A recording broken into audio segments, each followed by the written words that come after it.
Well, good morning, everyone, and Good welcome morning. to the St. John's University Power Hour series. Our Power Hour today is called Meet the Experts. It's a financial and estate planning seminar.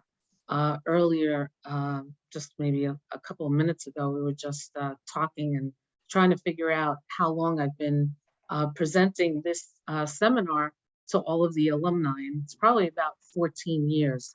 And I think what we normally say, and I know the experts will probably chuckle when I say this, but what's so great about Meet the Experts is you get free advice, probably the only time you'll get free advice from an attorney and a financial advisor. So I hope you brought all your questions because you'll be saving lots of money. I really want to thank all the experts for coming on board today. There are all alumni to St. John's, and they really give up their time and talent, and we appreciate that. That's very Vincentian of you. So your Vincentian education continues, as I can see, and very proud of you of your accomplishments and success. I am going to turn it over now to our moderator, Professor John Clarke, my former business law professor, and perhaps many people in the audience today. I'm sure if you went to St. John's Business School, you probably had Professor Clarke as your professor, because I hope I'm getting the years right. Is it 60 years now you've been teaching? Approximately. About I've that? been here Amazing. 63, but who's counting? Oh, 63.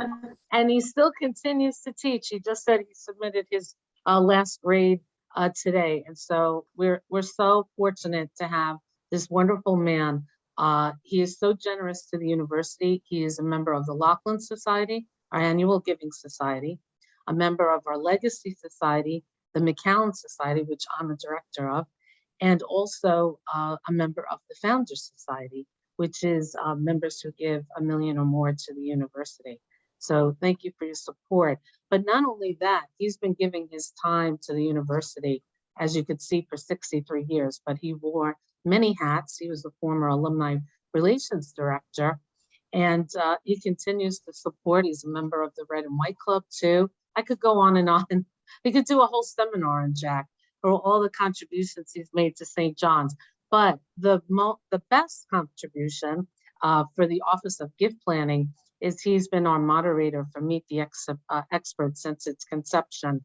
And it's because he's a trust and estate attorney, and he has a huge fan club. So we always know we're going to get an audience if we have Professor Clarke as our moderator. So I'm going to turn it over to you, Jack, so we can start this wonderful discussion. One housekeeping item. If everyone, all the attendees could keep their audio muted. This is about you. We want to answer your questions. So the first hour, we'll hear from our presenters. Second hour, we really want to hear from you. We want to drive the discussion from the questions that you want answered. Mission accomplished would be all your questions to be answered. If they're not, please send me a follow-up email. You will receive a follow-up email. If you're so impressed, which I know you will, by the expertise of our panel, you may want to hire them. We will share their contact information, or if you have another question one-on-one with them, we'll give you that opportunity. So thank you for joining us. I hope and I know you will receive such great information today that will help you plan your finances and either begin or solve any issues that you have with your estate planning. So thank you. Turning it over to you, Jack. Okay, good morning all. It's a pleasure to be with you again. And with Susan's done such a great job all these years in putting together terrific panels. And this year she, again, has done a great job and put together a fairly brand new panel. I think there's only one or two persons who have served with us before. So I'm looking forward to hearing what they all have to say as well. And again, housekeeping, as Susan mentioned, each of our speakers will make a approximate 10-minute presentation. And we will call for questions at the end of the final speaker. And we encourage you to ask whatever questions you might have. So obviously, if you have a question for the first speaker, you better write it down, because we're liable to forget it by the end of the hour. In any event,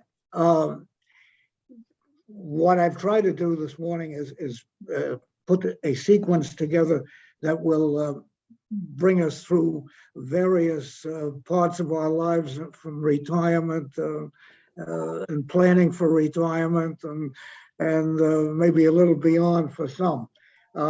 So our first presenter this morning, Charlotte Tomic, who I'm delighted to welcome back to St. John's, where she served for many years as an assistant vice president or associate vice president in public relations. And she has her own public relations firm in Miami, Florida, and has been involved in public relations and crisis management and writing for major corporations in that area for many years. And now I think she's going to talk to us a little bit today about retirement and how it is down in South Florida, and her new venture into real estate. So without further ado, welcome, Charlotte. Thank you, Professor. It's such a pleasure to be here this morning.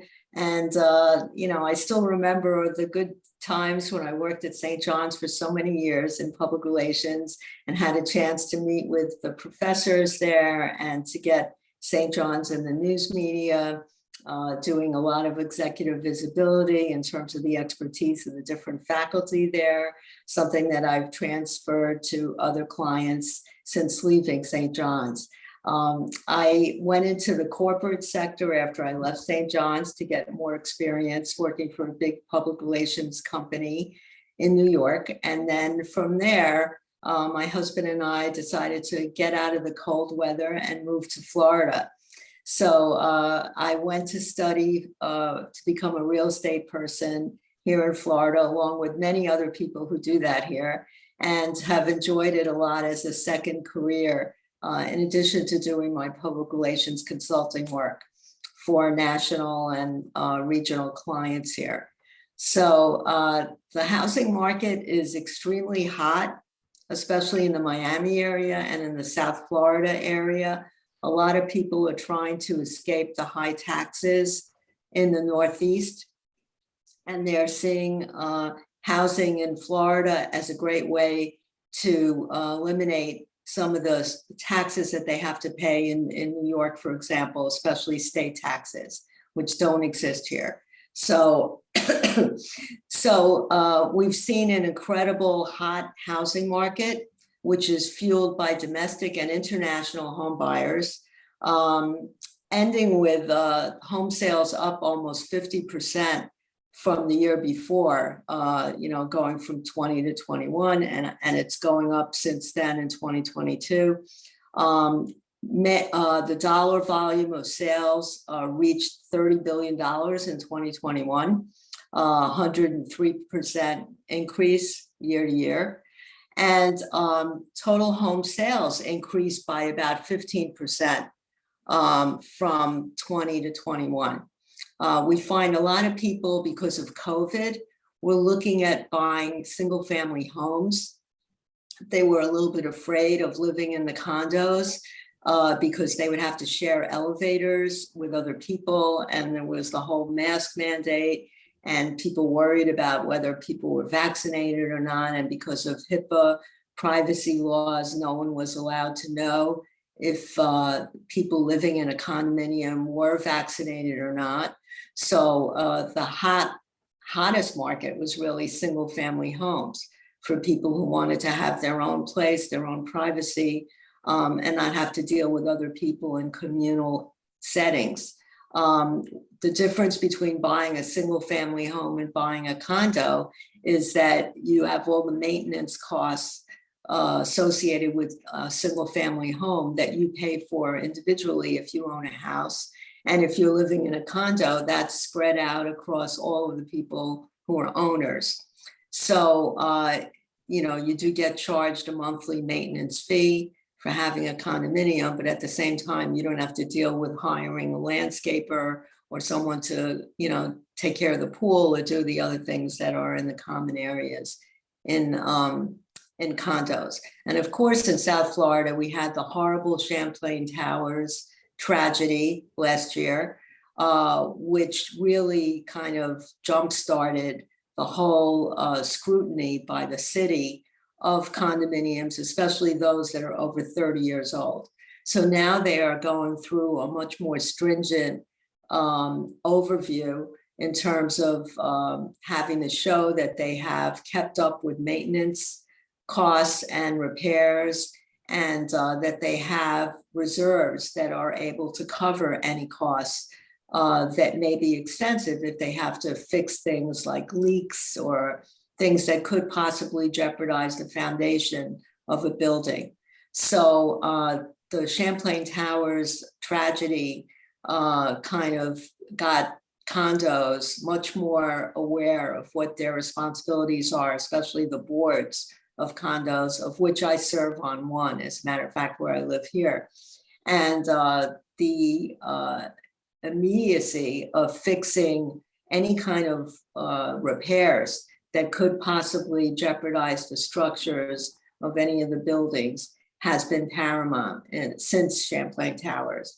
So a lot of people who are moving to South Florida are making sure that the condos that they move to have very strong, healthy reserves to cover the cost of any expenses that might be incurred for engineering and structural repairs, and to change things like the air conditioning systems or other things that are very expensive.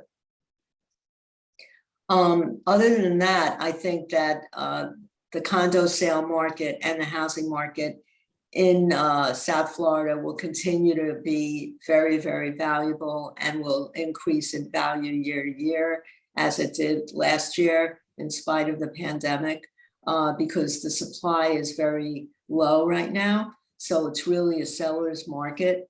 And, they are determining how much they want to charge for sales. A lot of older people especially are reluctant to sell because they don't know where they'd be able to buy, even if they sold at a good price for their properties, because the prices are pretty high.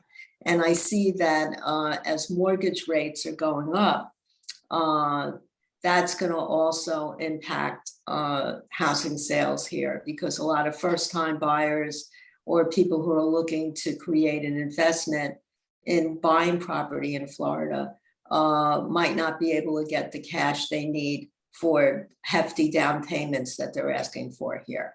And that's why the luxury market is kind of immune to that, because people who are purchasing luxury properties are paying in many cases in cash, and they come from all over the world, and they don't need a mortgage. So it's much easier for them to parlay their wealth into, very valuable, very expensive properties, and new construction as well. And I think that for people looking to make an investment or to move to South Florida, they have to have something comparable in terms of wealth for buying the properties here. I think the most popular price point in Florida would be like between $400,000 to $600,000 for either a condo or a house. I don't know why this thing popped up here. But the luxury market is going into, very, very expensive properties, comparable to what property is in New York City, for example, in Manhattan. So I predict that, it will continue to be a very strong and very healthy housing market here that will make it desirable for people who are looking to escape the high taxes in the Northeast. Okay, thank you very much. Now to get along with retirement, we also have to plan, aside from finances, some other serious matter. And we have a panelist this morning to help us with that.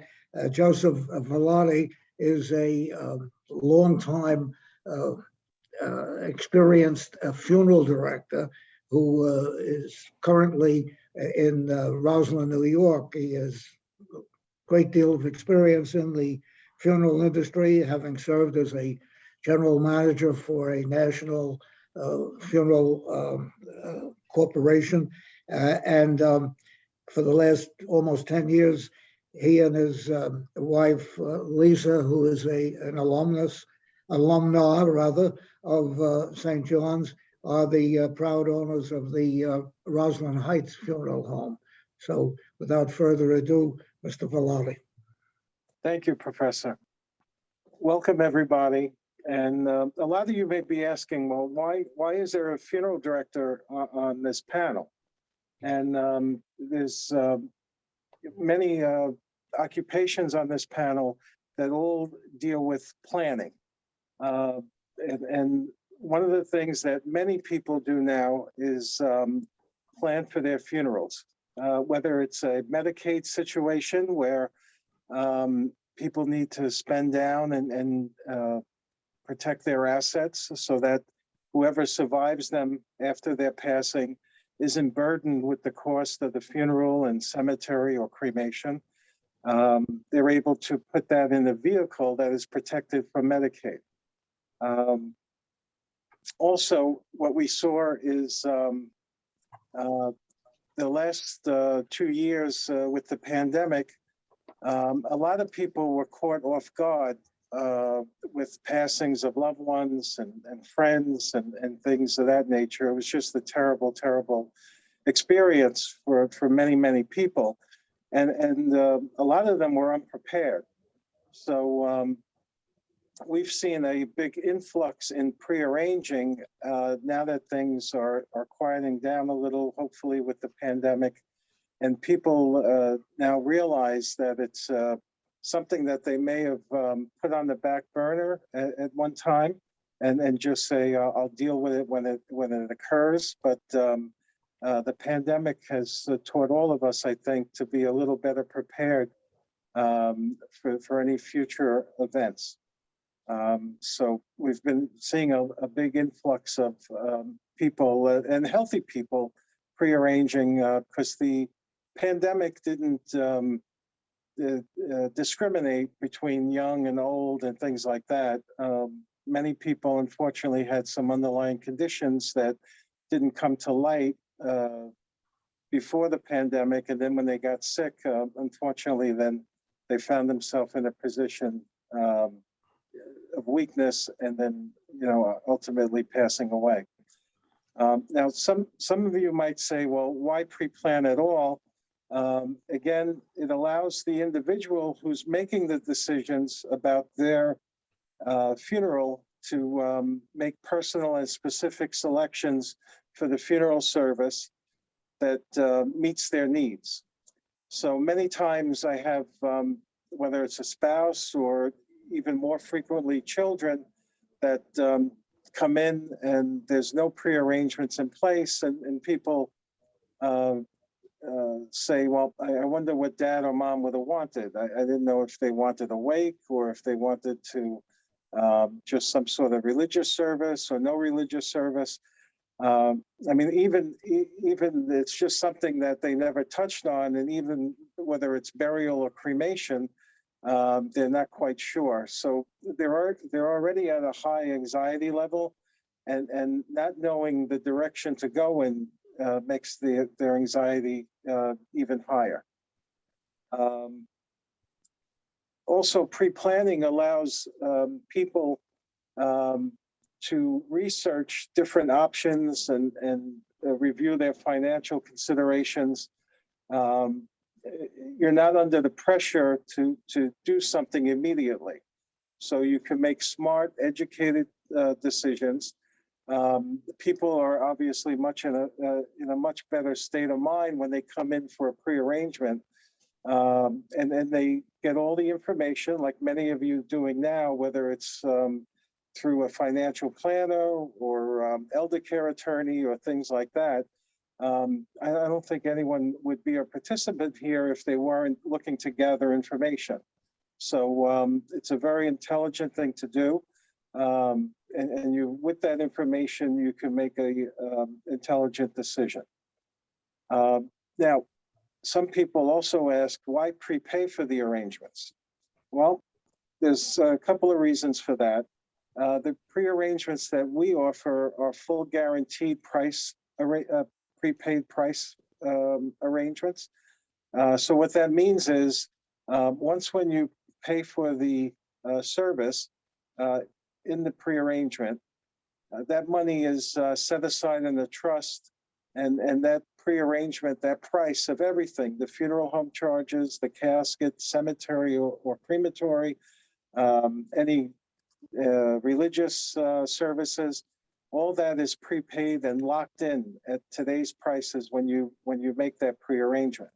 So whether it's 5 years from now, 10 years from now, that money is put in a FDIC insured account.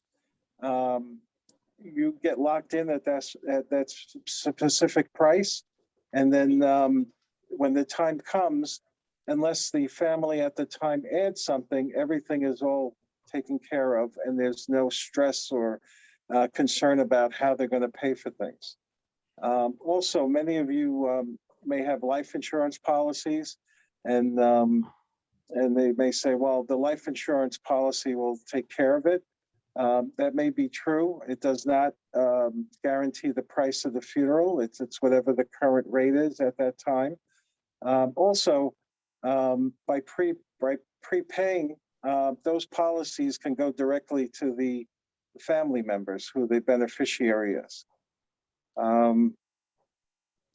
And probably one of the most important questions that I'm asked when people do prepay is, what happens if you're not around anymore, or you retire, or God forbid you meet your own demise, or if the funeral home's not around anymore?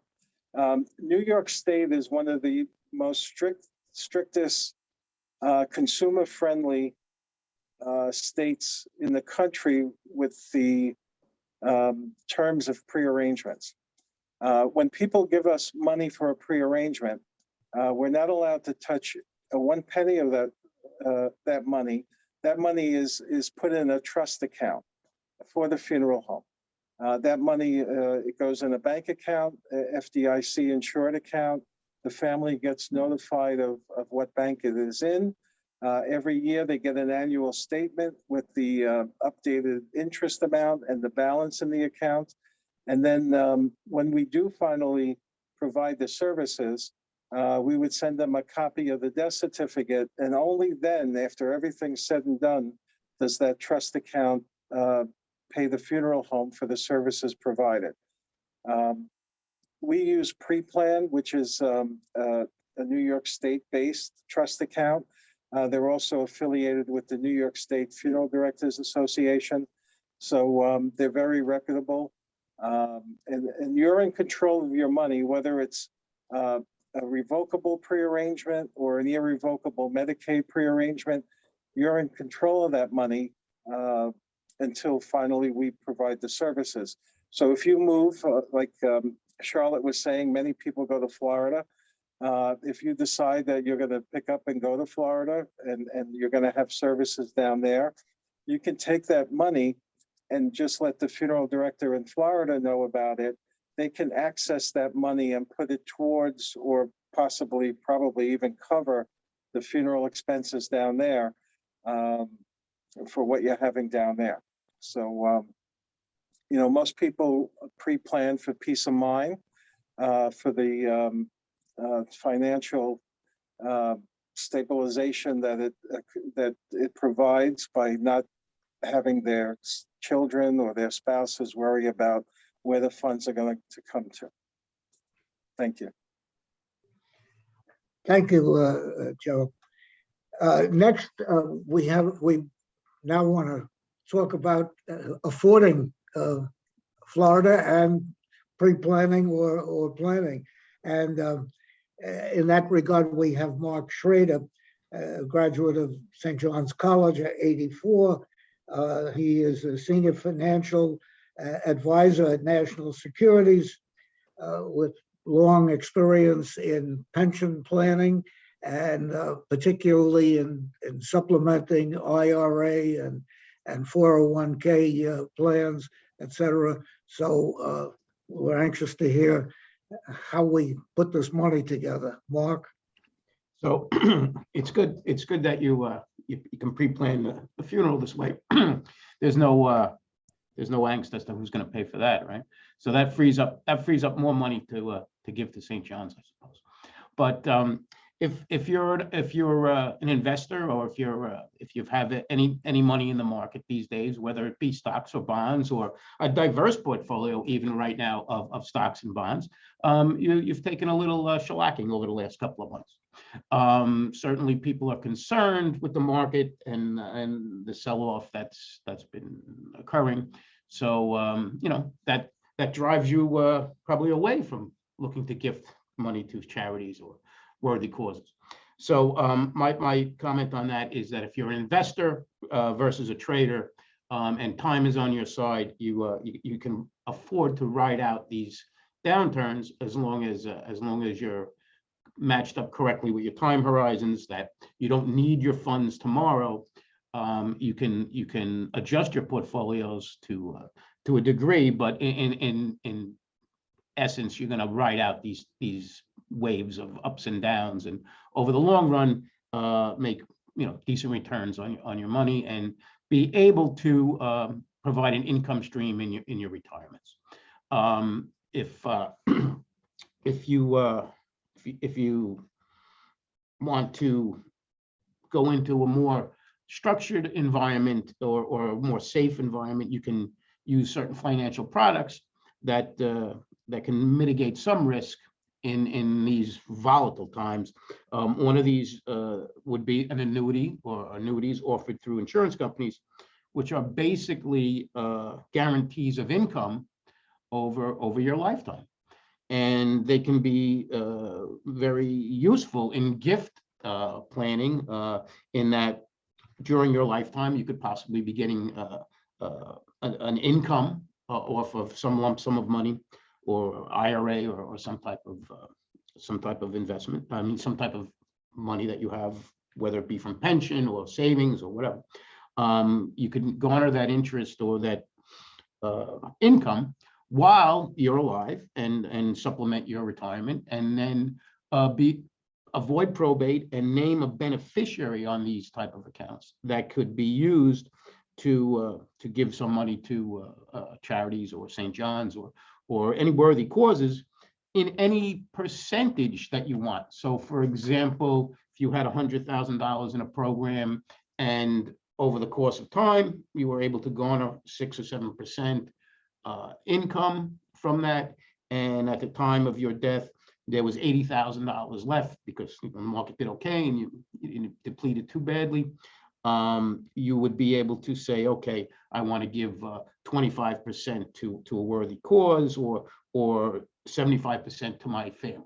So you could certainly give 100% of it, or whatever you choose. But at the end of the day, there are certain products that can mitigate risks and smooth out these wild swings we're having in the market, and make your financial planning more comfortable, but as well as being able to make allowances for gifting and things that will make you feel like you're leaving a legacy. Another area is many of us are reaching the ages where we need to take required minimum distributions on our IRA accounts.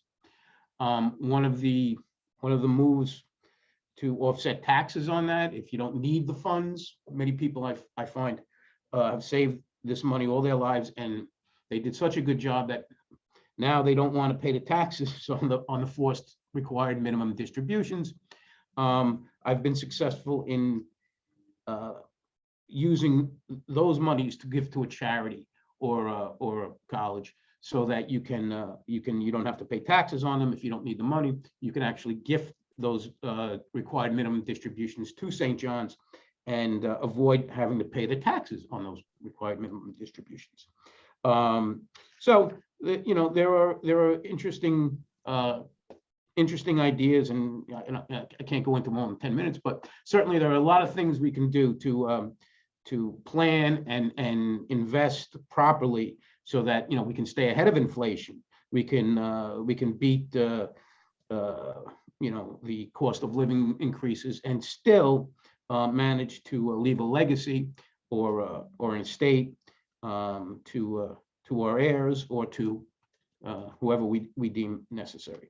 If you had to invest, now, obviously we're in a rough spot. So bonds are going down because interest rates are going up. Bond prices go down. So I would caution you all to avoid bond funds if you're putting money to work right now. Do not, that would be a place where I would advise us to kind of shy away from. Individual bonds would be better. Preferred stocks might be better right now. There's a Duke Energy, the utility company, has a nice preferred stock yielding over 5%. You could take a look at something like that.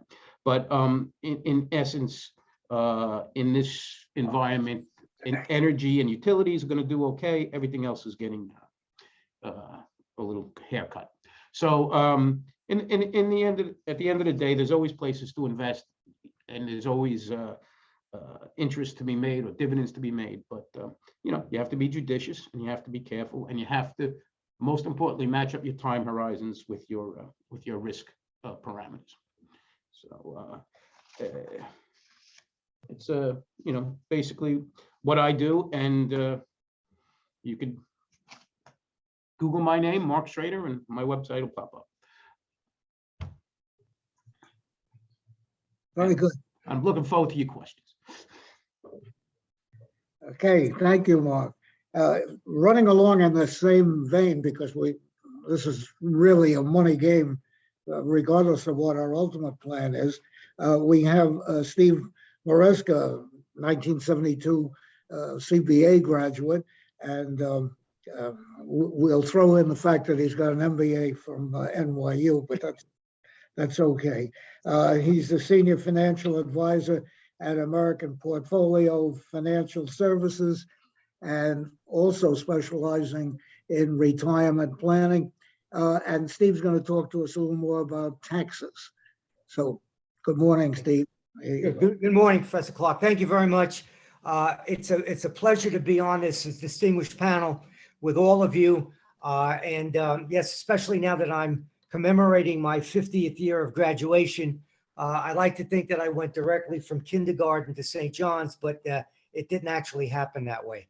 I am involved in financial planning. I do a lot of what Mark does, and he touched on a number of the things that I would speak about in terms of financial planning and investments.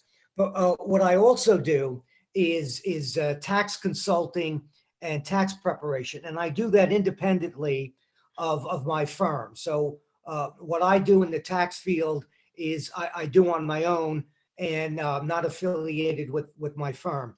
I think to basically summarize what I would say is that everyone should understand the tax implications of whatever they do with their money, whether it be investments or funeral prearrangements or real estate purchases or sales. There's always a tax implication, but people should not make decisions solely on the basis of the tax impact it will have on them. Taxes are important. You have to understand what the tax effect will be on what you do, but the overriding interest for you is to do something that's in your own best interest, and then understand the tax implications. And unless the tax effect is overwhelmingly negative, then essentially make your decision based on the merits of the investment or anything like that. So what I will answer questions on, I'll be happy to take questions on any related topic. And I think it's very appropriate that I'm on a panel with a funeral director, because if there are two things that are inevitable in life, it's death and taxes. So I think that's particularly appropriate. But I do tax preparation each year. I just got, in fact, I'm still doing some returns from this year. I think the overall thing to say is that there were no changes this year from last year, and there may likely be changes a little bit next year. There will not be any significant tax changes before the end of this year. And one of the things I think is important to understand, because it involves to some degree another activity of mine, but that's something that I do without compensation, is that the political environment is a driver of what the tax environment is going to be. And when you understand that, you'll be better able to appreciate and anticipate whatever income tax changes there will be, particularly on the federal level. So that's something to understand, and that's something that I watch regularly. And you know, maybe when we get into questions, I think there may well be some changes next year that can only be a benefit to the taxpayer on the federal level. And of course, if you're fortunate and wise enough to live in Florida, you don't have to worry about state income taxes, because there are none. So unlike those of us who are in New York, where the state income tax question always plays a vital role. So that's a little bit about what I do. I'd be more than happy to take questions on you know, any financial or tax topic, particularly taxes, and how they might be involved in a decision you might be thinking about, either for investments or real estate or anything of that nature. So I look forward to your questions. Okay, thank you, Steve. Now we're moving on to the legal profession, which I'm always happy to do, get away from taxes a little bit, but we can't completely do that. Our next panelist, Phyllis Ann Paluzzi Kalinka, is a graduate of St. John's College and the law school, and she's a partner at Spellman, Gibbons, Paluzzi, Troncali, and Trancosta, LLP. The law firms are always impressive when they have a lot of well-known partners. And Phyllis Ann has had a distinguished career at the law, but also in college. I'm very impressed with. She was a member of Skull and Circle at St. John's College, and a Thomas More scholar at the law school. So, good morning, Phyllis Ann. Good morning, Professor. Good morning, everyone. I'm proud to say I'm a double winner from St. John's undergrad as well as law school. Before I get into a discussion of estate planning, I want to make a distinction that most people are not aware of. There is a difference between estate planning and elder law planning, and we're fortunate to have with us today Donna Furey, who is going to address elder law planning. Just to give you an idea of the differences, the goal of estate planning is essentially to direct the disposition of your assets after you have died. It can be undertaken by people at any age, and it is changeable at any time prior to death. The goal of elder law more so is the preservation of assets in the event there is a need for long-term care. And this type of planning is generally undertaken, if at all, at an older age, in the instance when long-term care might become necessary. I defer to Donna to speak further on that, but both areas of law, elder care as well as estate planning, implement documents to help with the management of assets and healthcare issues while you are alive, and also documents that will affect what your assets, how your assets are disposed of after your death. And both areas of the law make use of trusts and wills, but for different purposes. So I'm going to be speaking primarily about the estate planning area. And I like to start by giving some suggestions that I give to my typical estate planning clients. And one of the things that's most helpful to me in helping my clients is first to determine what your goals are in creating an estate plan.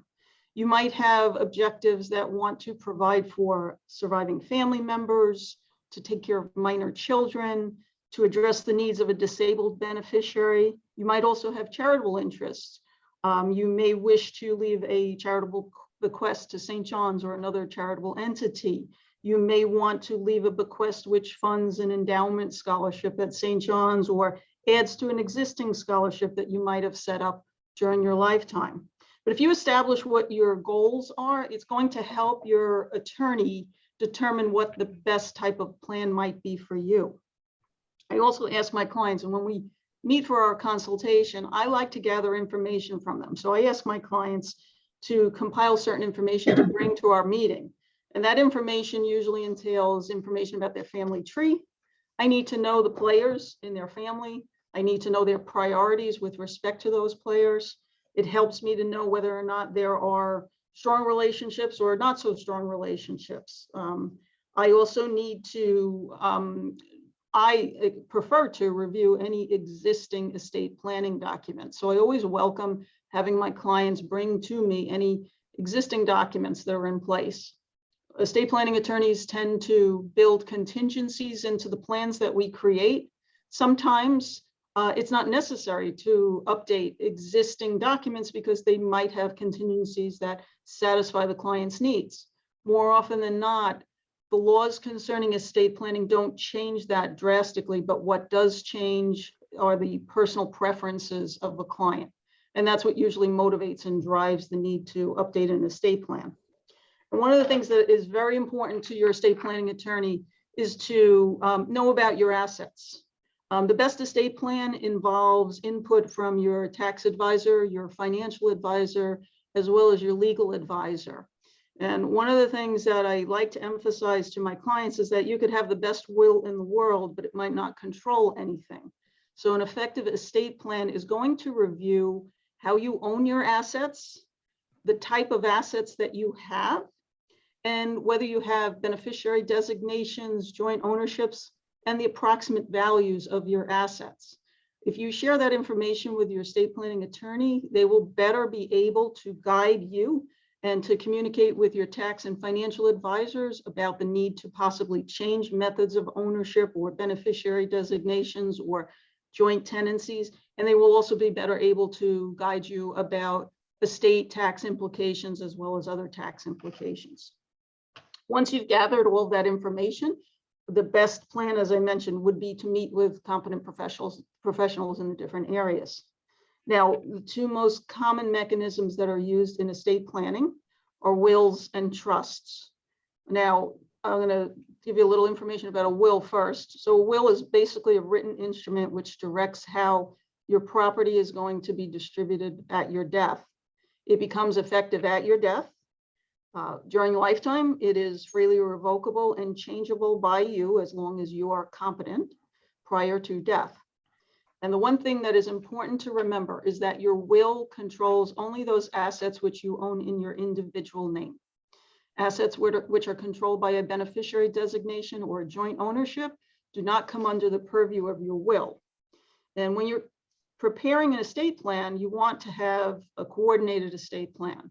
So there might be certain assets that you do want to be controlled by beneficiary designations, but there might be certain purposes that you need those assets to be controlled by your will. A beneficiary designation cannot provide for detailed instructions for a minor or disabled beneficiary or any other tax trust that might help minimize taxes or for other purposes, which a will can assist with. So if you involve all of your advisors in the process, you'll have an effective estate plan by the time you finish that. Now, one of the primary benefits of a will is that it avoids intestate distribution. Now, intestate distribution is the method of distribution prescribed under New York state law, which directs how your assets, your individually owned assets, will be distributed at your death if you die without having executed a will. And one of the things that most of my clients are most surprised about is that if you die leaving a surviving spouse and children, intestate distribution provides that the first $50,000 plus half of your individually owned assets will go to your spouse, and the remaining half of the assets will go to your children. Now, in my experience over the years that I've been handling estate planning, most spouses that I meet with want to ensure that the surviving spouse inherits all of the deceased spouse's assets first, under the theory that the surviving spouse will need those to support themselves as well as the children. And just in my experience, that is the way that most estate plans are set up. So a will is very important to overcome what intestate distribution would otherwise provide with respect to individually owned assets. Intestate distribution also provides for other methods of distribution. For example, if you die leaving no surviving spouse but only children, then your children will inherit everything. Or if you die leaving just a spouse with no children, your spouse will inherit everything. There are further other more remote family members that will inherit under intestate distribution if you have no spouse and no children. But the nice thing about a will is that it can direct who gets what, contrary to what intestate distribution might provide in the event that is not what you would prefer. One of the other advantages of will is it gives you the freedom to choose the beneficiaries and maintain ownership and control over your assets while you are living. It does not require you to change ownership of assets. You can have free access and use of those assets. And another advantage of a will is that it generally is less costly to create an estate plan involving a will than it does to create an estate plan involving a trust. Now, there are some disadvantages of a will, and whether these disadvantages are a deterrent or not will be determined by your estate planning attorney based upon your particular needs and goals. So one of the disadvantages that people foresee regarding a will is that it might require probate. And I say might because it is very possible that at the time of your death, you will not own anything in your individual name because assets might be controlled by beneficiary designations or joint ownership. And depending upon your goals, that might be appropriate. So even though you have a will at the time of your death, it does not mean that the will necessarily always needs to be probated. Probate, remember, will be required only if you die owning individually owned assets, which need to be distributed according to the will. So you might say, well, let me just design my estate plan to avoid probate. Well, probate is not necessarily an evil here in New York, okay?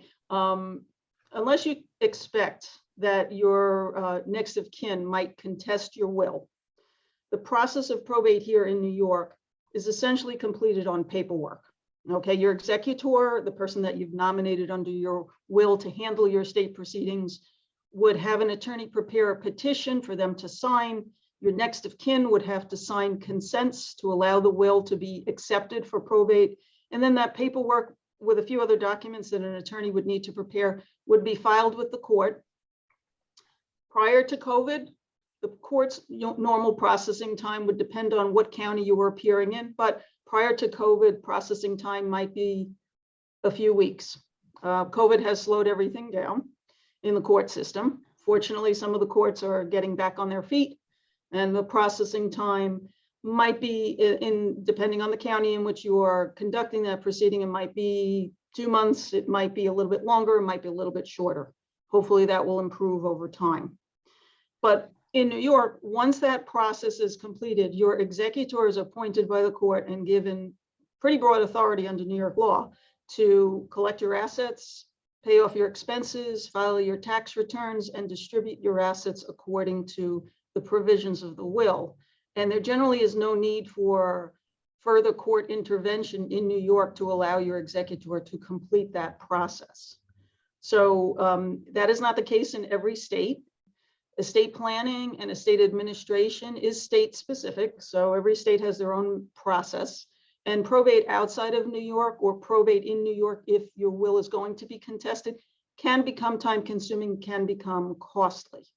But I don't want you to fear the concept of probate in New York. If there's no possibility that the will be objected to, then it really is not an overbearing process. There are some costs involved with probate. There are filing fees to the court. The highest filing fee to the court at this time is $1,250 to commence probate. That's for assets that exceed $500,000. It's lower if the estate was worth less. There is some delay in the approval or the appointment of your executor that I just mentioned a few moments ago. And some people sometimes see the process of probate as being a disadvantage because the will becomes a matter of public record. Now, there's a misconception sometimes that means that the will is going to be published. No, that's not the case. When it becomes a matter of public record, it simply means it is a record available within the court. If somebody wanted to go to the court and review your will, they would have the right to request the file to review the will. So some people see that as a disadvantage. And that really is based upon your own particular outlook. But essentially, one thing I wanted to point out is, regardless of whether you use a will or a trust, there is a certain period of administration of your estate in both, in proceedings that involve a probate of a will, as well as proceedings involving the winding up of a trust. So a will is one of the two types of common mechanisms used in estate planning. Trusts are the second type of mechanism. And a trust is essentially an instrument in which a creator, known as the grantor, disposes of all or part of the property that the grantor has chosen to transfer to the trust. And in a trust, you have a creator known as the grantor. You also have a trustee. Trustee will become the legal owner of the property that is transferred to the trust. And then you also have one or more persons who are named as beneficiaries of that trust. And a trust can be either what is known as inter vivos, meaning living, created while you are alive, or it can be testamentary, meaning it can be contained within your will to be established after you have died. Inter vivos trusts themselves can be either revocable or irrevocable. And revocable, by virtue of its name, means it can be changed or amended at any time. Irrevocable, also by its name, means it cannot be revoked. Each of those types of trust can be used for different purposes. Oftentimes, the revocable trust is used as an asset management vehicle for an individual who might be concerned about losing capacity and who may not have immediate family or friends to help them manage those assets. Irrevocable trusts can be used for a number of different reasons, such as elder care planning, which Donna will get into in a few moments. Can also be used for estate tax planning and minimization of estate taxes. So there are different advantages of using trusts. One of the primary advantages that you might deem is that it avoids the publicity, the expense, and the time delay involved with probating a will. It avoids, therefore, interruption in access to assets and receipt of income. It is useful if you have heirs who are unknown, or if you anticipate that there is going to be objection to the probate of your will. And as I mentioned, there are the advantages of the revocable trust being an asset management vehicle, and the irrevocable trust providing benefits like preserving assets for long-term care or helping to minimize estate tax. There are disadvantages of the trust as well. The cost to establish a trust are generally higher than the cost to establish a will. One of the things that is important to remember is that an inter vivos trust only controls those assets which are transferred to it. So it requires a two-step process, meaning the creation of the trust and then the transfer of asset ownership to the trust. If the trust doesn't own any assets, it's a useless document. So it does require, in certain cases, if you're using an irrevocable trust, it may require you to lose control over the assets transferred to the trust. A trust will also still require administration, and so there will be costs and there will be some time delay, the same way that a will require estate administration, so you don't avoid that. You also don't necessarily avoid the need for a will, even though you have a trust. And the reason for that is that if you create a revocable trust, you should also have a will, because that trust can be revoked by you at any time. If you revoke that trust and you don't have a will, then your assets will pass by intestate distribution. If you have an irrevocable trust, you may choose to transfer only certain assets to that trust. and you may wish to retain ownership of other assets. And in that case, the will would control the disposition of those assets that you have chosen to retain. And there may be some tax advantages to setting up the trust, but there also can be disadvantages too, depending upon the type of trust. If you're setting up an irrevocable trust, there might be some gift tax implications. There might be a transfer of basis that might result in some gains tax in the future as well. Now, the contrast to an inter vivos trust is a testamentary trust, and a testamentary trust is one that is created under your will.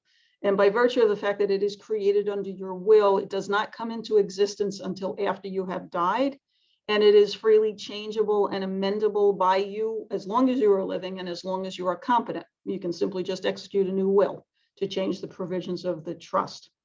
Now, inter vivos and testamentary trusts do have many benefits to them.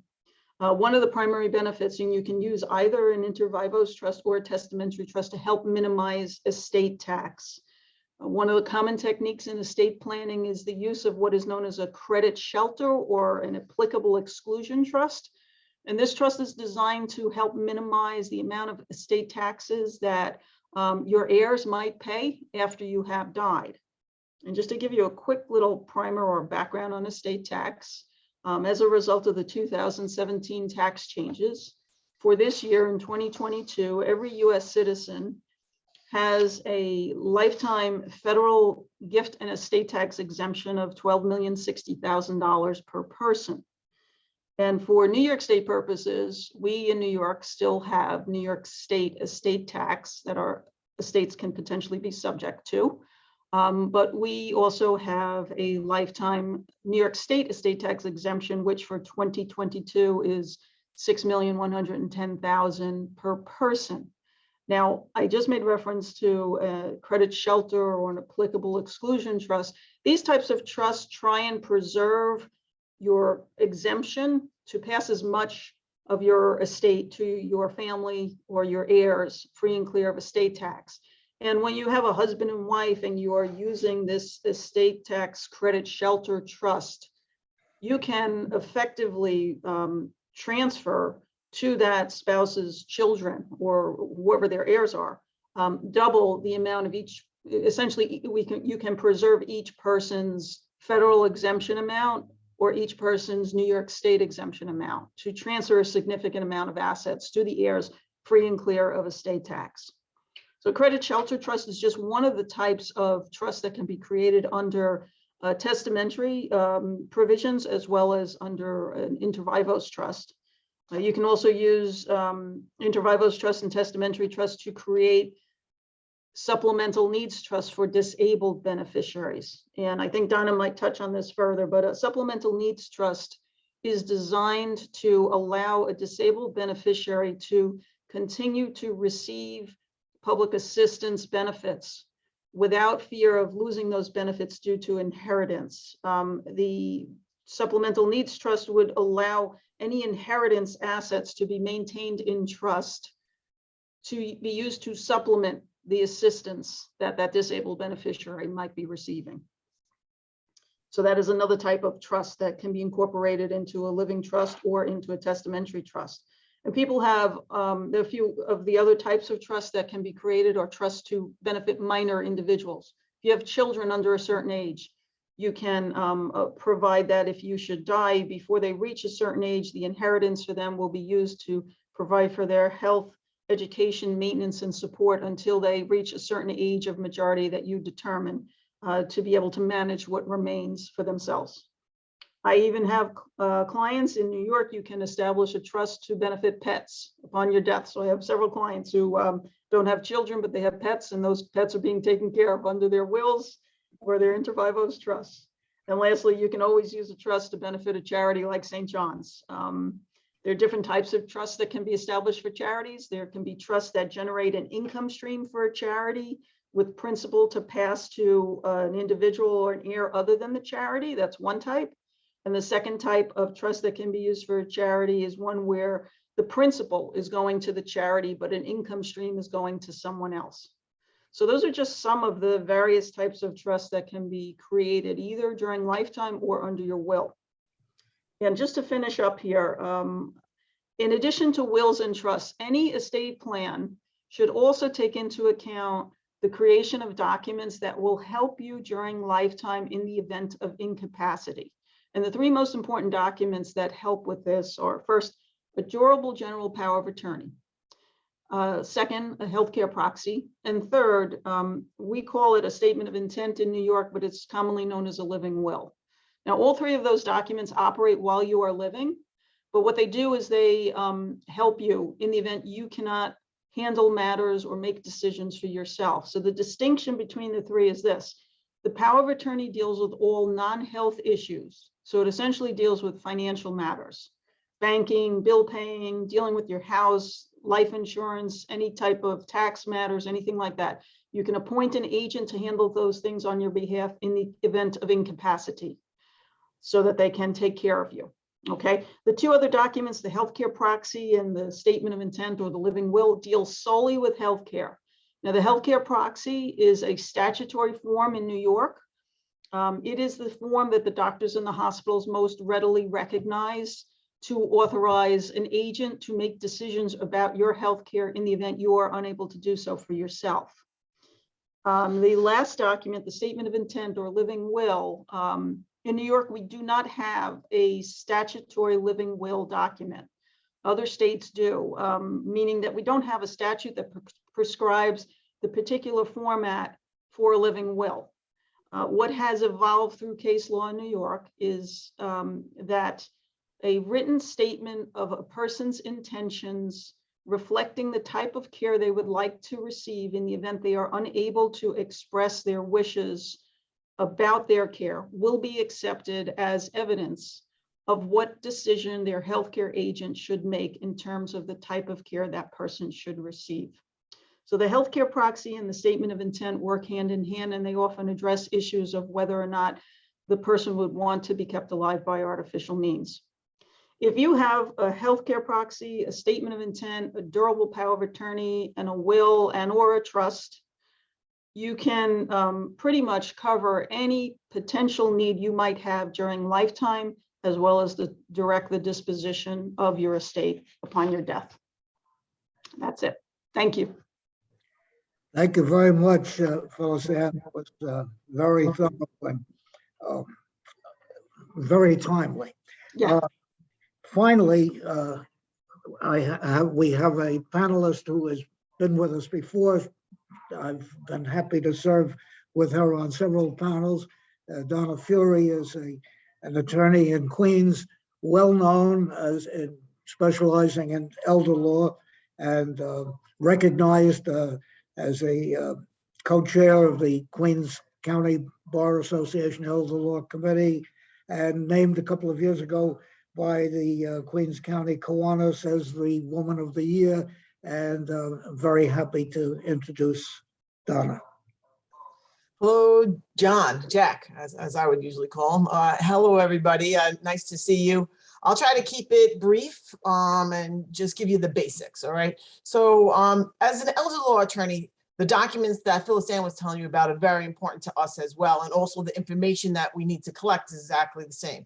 The difference here is that we actually add a little bit more planning to whatever we do so that we can try to protect assets just in case you might need them in the future, or to try to get them down to your kids or get them to wherever you want them to go at the end of the day. So we're trying to prevent, so to make it so that you can apply for Medicaid if you need to.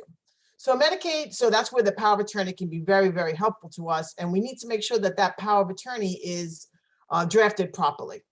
Because usually, like sometimes when I see a power of attorney, it doesn't have enough power in order to deal with emergency situations. This is an emergency document. So basically, you want to make sure that it has the powers that you need in case there's an emergency. So Medicaid looks at two things at all times. They look at your assets and your income, okay? And that's why it's so important to know whose name it's in and what can we do with these assets to protect them.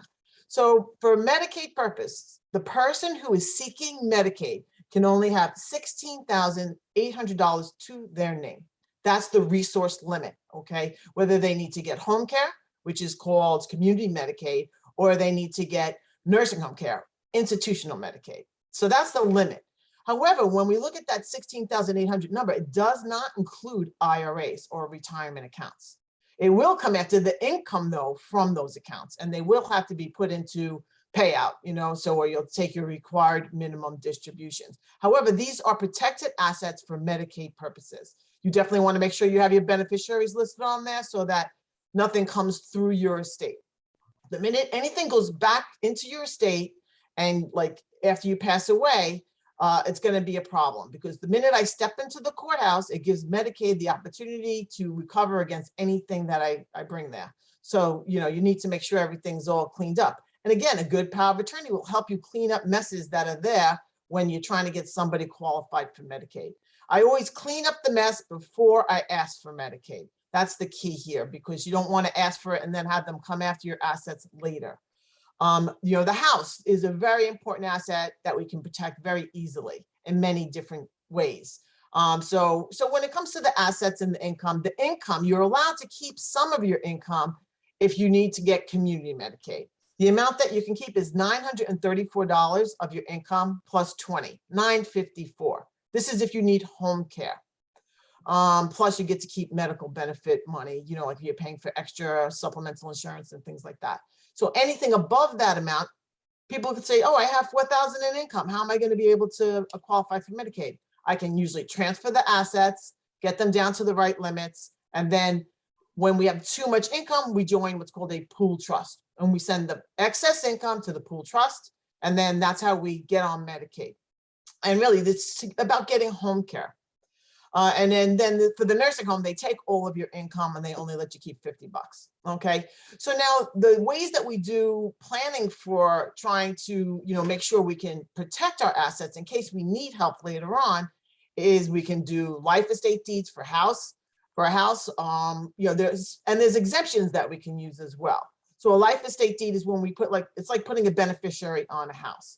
So by doing this, it ties you to the house and also helps us to qualify for Medicaid because it won't come through the estate. And basically the idea here is that, I've already done something that protects the house. I get a step up in the tax basis, which I'm sure Steve can talk a little bit about step up when he, with the questions. He can also maybe talk about the Secure Act while he goes over some of the different things that he needs to tell you about a little bit about taxes. And so the thing about Medicaid is I can protect assets, but there's a look back period. So basically for community Medicaid, that's aids into the home, it's now 2.5 years that they look back on the transfer of assets. That means if I transfer assets now, I should not ask for home care for 2.5 years.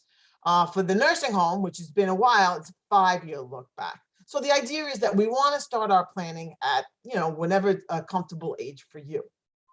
Everybody's different on that. But by 70, you better start having a little bit of a plan. That's what I would say, and get your documents in order. Excuse me. So I mean, it's very important that you do your planning. Medicaid, so we have another exemption. So there's various exemptions. If we can use them, we want to use them. One of them is called the Caretaker Child Exemption.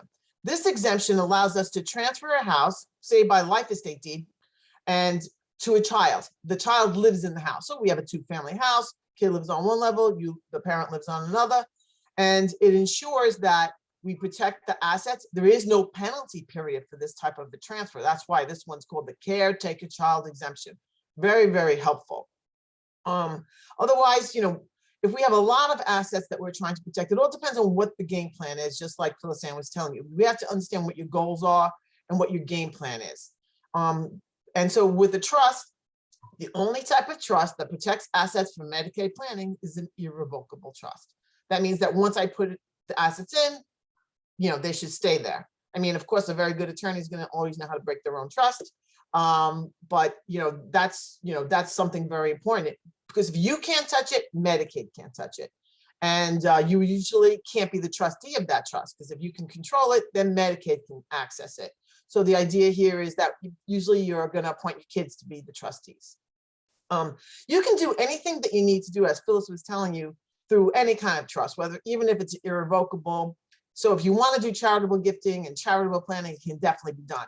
Again, I hope Steve is going to tell you a little bit about the basic exemptions for 2022, as well as whether the, I guess the, what is it, the above the line, if you actually itemized, you get, you know, how much your exemptions are going to be. I know last year, if you itemized, you know, you got full exemptions for all of your charitable gifting. I'm not sure how 2022 is. Hopefully Steve can give you some info on that. So, I mean, so the things that we do for Medicaid planning, you got to have that good power of attorney in place. You should start thinking about what is it that you're trying to protect, especially once you hit older ages. And, you know, when we give, another exemption that we have is when we give to a disabled person, that is no penalty either. So again, whenever you give to someone who's disabled, you're going to look at supplemental needs trust because you want to protect that they continue to get their benefits. I think that's, you know, the basics. All right, the basics. And hopefully that gives you some idea. But I mean, just right now, New York State says that the cost of being in a nursing home for 1 month in New York City is $13,415 1 month. So this is what we're trying to protect against. I'm actually seeing in New York City area, $15,000 to $16,000 a month. Long Island is the highest in the state, according to New York State. Okay, and they're saying 14,000. I'm seeing 17,000 to 18,000 in Long Island. So I mean, this is what we're trying to protect against. The one good thing I got to say, when I have a husband and a wife, I got the get out of jail free card. Okay, that means I transfer everything to whoever's well, and I get the sick person the help that they need. So that buys us some time. But then once the sick spouse is on Medicaid, we should do some planning. Okay, so I think that's some of the basics. Hopefully that helped you at least start to think that you better get your act together. And I'm going to give it back to Jack. Okay, thank you. Already the questions are coming in on the chat, and that's terrific. So I'll get right to that. The first question up would be good for Phyllis Ann. How often should you revise your will? It's a very good question, and there's no hard and fast rule, but significant life changes often prompt a revision in the will. What I often ask my clients to do is to take their documents out every few years, and I try and tell them, please don't let more than 3 or 4 years go past without reviewing your documents. I encourage them to read through them. If there is a change in the law that will affect documents I have prepared for clients, I will automatically reach out to my clients to let them know that we might need to make a change. But more often than not, the change that people want, that prompts the need to revise, is a change in their personal circumstances. So if you're sensitive to that, for example, you have a child, you're working towards, you're retiring, you've lost someone to death in your family. Those are all significant life changes that should prompt you to review your existing estate planning documents, and you can review them and revise them as often as you want. Very good. Another question on Joseph's presentation. How does Medicaid protection play into funeral arrangements? In fact, I was going to ask that question of Donna as well. Joe? Yes. So with the help of an elder care attorney, most elder care attorneys make it part of the process to set aside funds for prearrangement. So what we have to do is, when the family comes in, they need to set up a irrevocable Medicaid prearrangement. The state does not set any limit on the prearrangement, so you're free to choose whatever you would like for your funeral arrangements. That money has to be used for the funeral arrangements.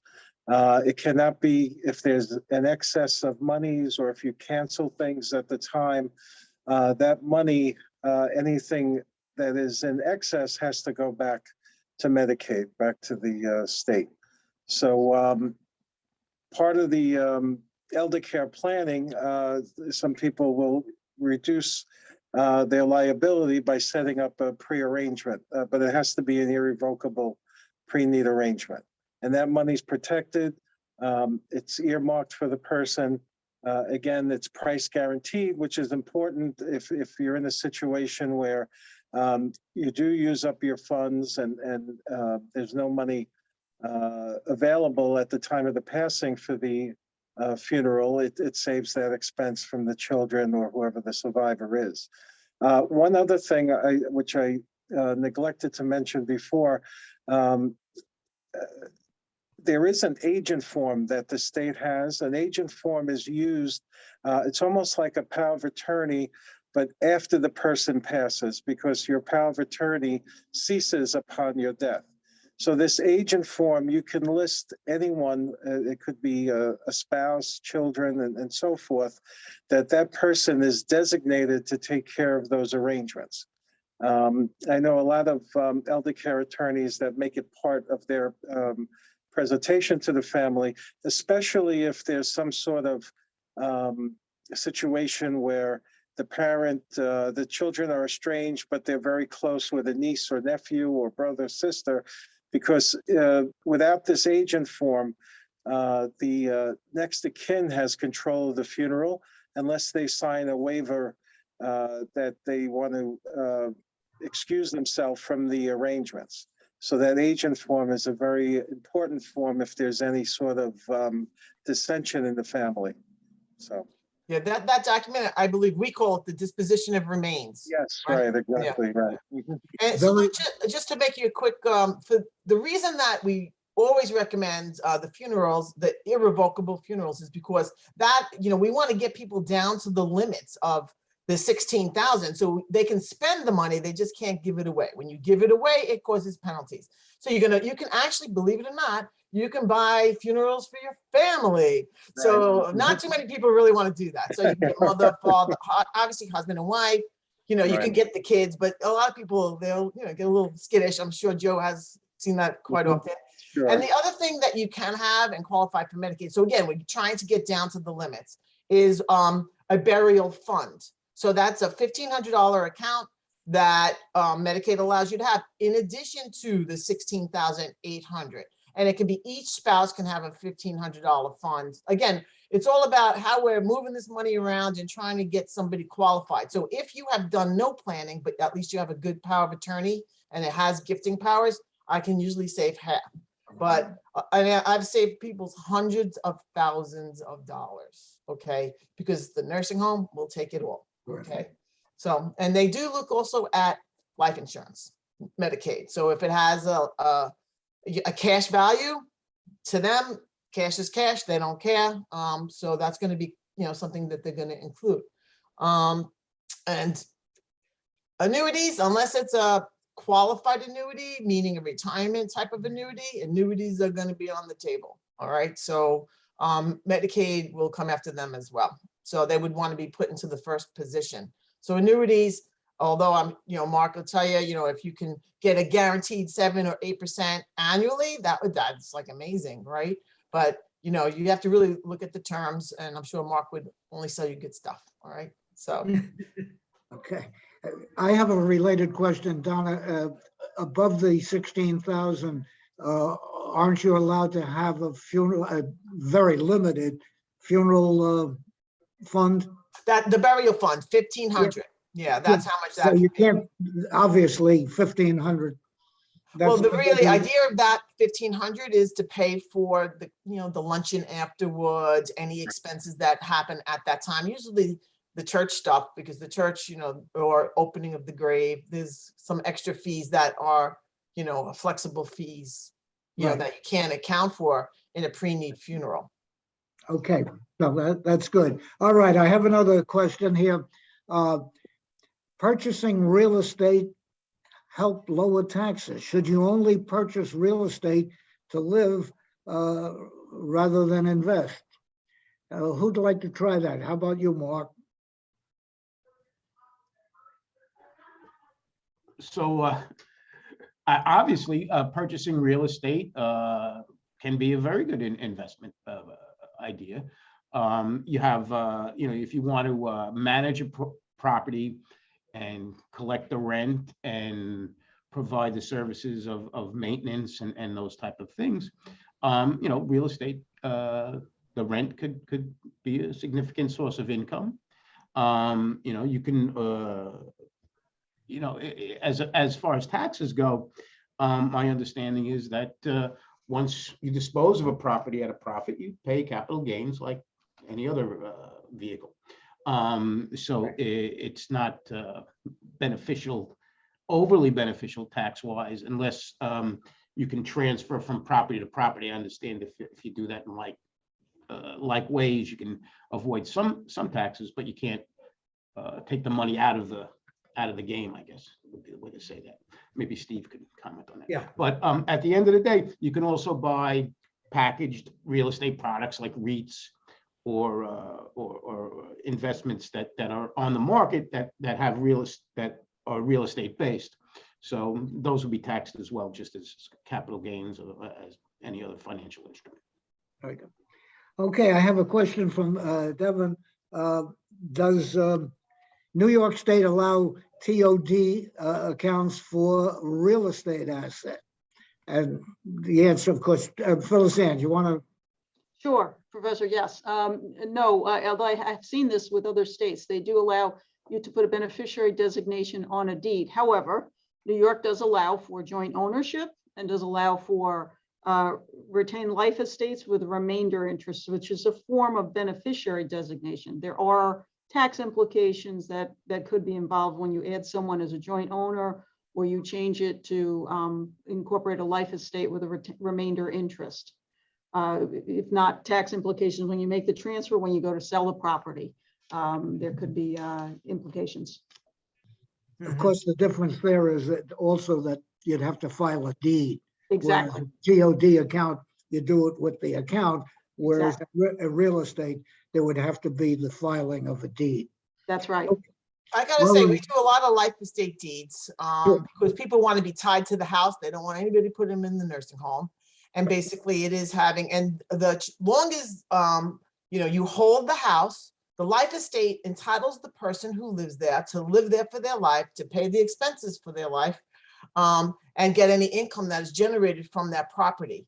And if you hold it till they pass, then you will inherit the house at the date of death value. So you will get a step up in the tax basis. So this is obviously a very good thing that, because if you bought a house for 20,000, it's worth $1 million now, the kid gets it at $1 million. So just to help you clarify that a little bit. Mm-hmm. Okay, Pat in Tampa wants to know, Florida recommends a pour over will with irrevocable trust to protect your personal property. Would a will not cover your personal property? Of course. Anyone can answer. By the way, I just retired from Florida, from the Florida bar after 46 years. So I suppose I could answer that, because revocable trust, that's where they were born, in Florida. Years ago, when anybody come in and talk to me about a trust, I'd say, where did you spend the winter? And it was always in Florida. You need a pour over will in New York, as Phyllis Ann pointed out before, because even if you set up that trust, you just don't get around to putting everything into it. Got to transfer everything into it, and life doesn't work that way.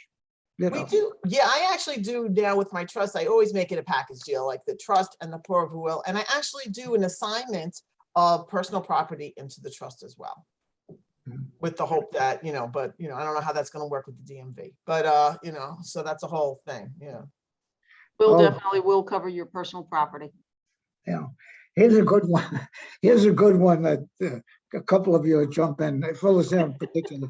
What are your thoughts regarding using a program online to create your will? Okay, so other than job preservation, Susan, the laws concerning will execution, valid will executions are state specific. And I've had a number of clients who have brought in wills that they executed from a program they created online. In New York, there are very technical requirements for a valid will execution. And one of the benefits of using an attorney to create your will and also supervise the execution is that it confers a heavy preponderance of validity when that will needs to be offered for probate. Too many times people will print a document from the internet They'll have it notarized. It won't be properly, in New York requires 2 witnesses, 2 independent witnesses to be present when the will is signed and when each witness signs. Okay, at the time of will execution, the witnesses, one of whom should be the attorney who has drafted the will and supervised its execution, would also execute an affidavit of attesting witness. And that affidavit would verify that the testator at the time of signing was over the age of 18, was not suffering from any diminished capacity or any impairment of sight or speech or language that would impede their ability to understand what they were doing. That affidavit is critical for probate being granted later on. Too oftentimes you'll pull a document off the internet. It might have been created in some other state or by someone who has no legal background at all. So you're not necessarily satisfying the requirements of New York law to overcome the need to, the cost to pay an attorney to prepare a will to ensure that it's done properly is well worth it to avoid the hassle later on and trying to probate a will that wasn't properly drafted. Where are your If thoughts, I can Donna? add, if I can Yeah, add a but Jack, question, I'd like to know, yeah, all of you. Mhm. based on Phyllis Ann's comments earlier, why is it's related to that last question. Why is the family tree important? The family tree is important. Okay, good question, Professor. So at the time of probate, the court wants to know who the immediate, they're known as the intestate distributees of the person who created the will. An intestate distributee essentially in layman's terms is your next of kin. And the court needs to know who those people are because those individuals are the only individuals who have a right to object to the probate of your will. And the way that they consent to the probate of the will is they execute a document called a waiver and consent to tell the court that there is no objection. And if they refuse to sign that waiver, then the court will require those individuals to be served with a citation, which is like a summons. That citation tells those individuals to appear in court on a particular date at a particular time to raise any objections to probate. Okay, that has to be, that citation then has to be served on those individuals. Proof of service of that citation needs to be filed with the court. And that all of that process has to occur before the court would even consider granting probate. If you do not share information about your family tree, it will delay probate and it will cost more because the court will then require an heirship affidavit to be compiled by either an attorney who does a due diligence search or by a genealogist. And if heirs cannot be located, the court could then also possibly require that notification of that citation be published in a newspaper before probate can be granted. And that can slow down the process by months and can also increase the cost of probate. Okay, I have a couple of finance questions now. Wait, Jack, can I Oh, just step in? Just one sure. thing I want to add about that question and why I asked it. What's happening in the development departments of all organizations, there are companies coming out that are creating the opportunities for members of organizations like educational institution, like alumni. And some of these development departments are signing on to these companies and sending out, the companies sending out the notice on behalf of the organization, for example, university, and sending it out to their alumni and asking them to complete this will. They claim that it's been vetted by, legal advisors and so forth. And it is years ago, no one was jumping on.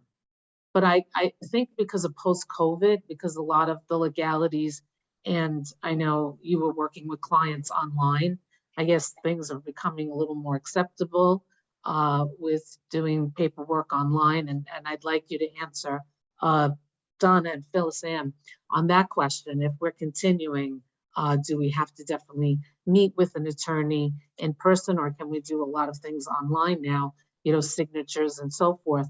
Because they're really promoting this, and I'm seeing it's becoming very, very popular. I will say on behalf of the university, I am not promoting this because I think it really, it just diminishes the importance and like what Professor said and Phyllis Ann what all of you are saying about planning and how important it is and going to the right people. I think this really sets a bad precedent about estate planning, and I really don't want to be part of it. But again, I always continue to ask any trust and estate attorney that I'm talking to is like, what's your feelings about this?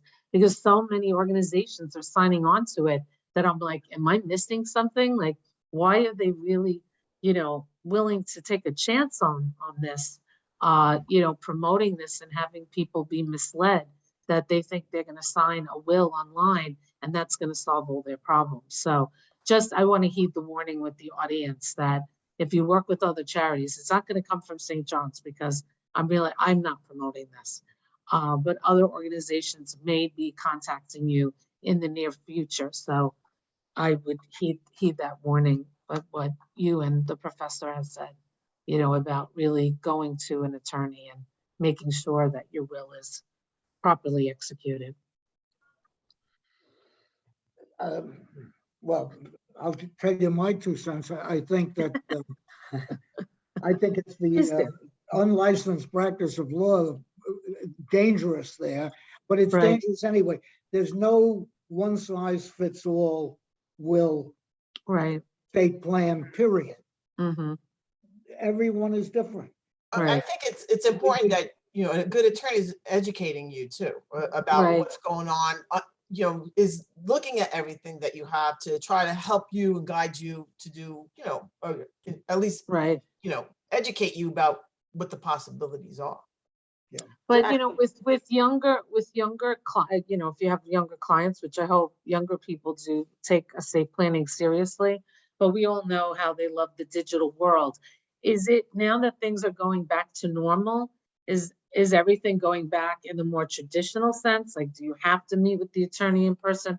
Do you have to sign the papers, in person, or can you send the paper? Because I know you were doing a lot of this digitally, right? Yeah, I think that there's like a notarization and witnessing that was able to be done during COVID, that they had Right. some emergency regulations. Mm-hmm. And that, I did it a few times. It was a mess because, the person had to really send back the stuff immediately. Oh, okay. It wasn't as easy as it looked. Let's put it Mhm. that way.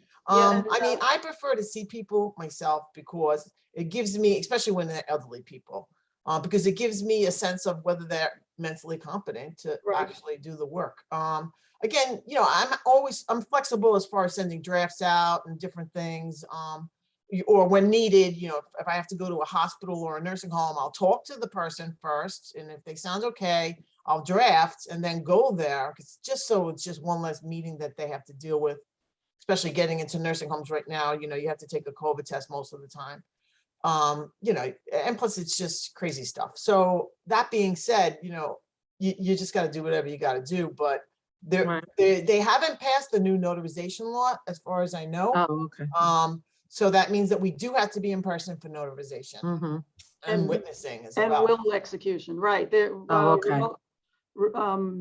Remote will execution ended. It was only a temporary Oh, measure. okay, it's during COVID, temporary. and in my own personal opinion, remote will execution was very problematic because one of the things that you have to protect against is undue influence. And when you're remotely witnessing a will, you're just seeing the person immediately in front of you. You don't know if there's someone else in that room threatening them, Good causing point. them to sign the document. Right. So there are a lot of problems with it. It was a temporary measure. Fortunately, it has not come back with respect to will execution. Sorry, Okay, Jack, all I right. have one more question about digital, if you don't mind. I'm going to ask Phyllis and Donna. I don't know. Again, with technology, I know this has come up in other Meet the Experts, but I know I've talked to my sister. She does everything hard copy, but I do a lot of stuff online, like my banking online and all of that. God forbid I die tomorrow. How do you safeguard that? Because once the person passes on, they can't get into the person's electronic accounts. Is that true? And how do you handle that? Well, once your executor is appointed, they will have access to those accounts. It might need to await the appointment of the executor. In an emergency situation, if there's going to be any delay in the appointment of the executor can seek temporary appointment in order to gain access. It's also very prudent for people to write down their passwords, keep them in a safe location to allow easier access to address those things. Believe it or not, in estate proceedings, creditors of a decedent are very patient in awaiting payment. They are not permitted to charge interest on overdue balances from the point of death.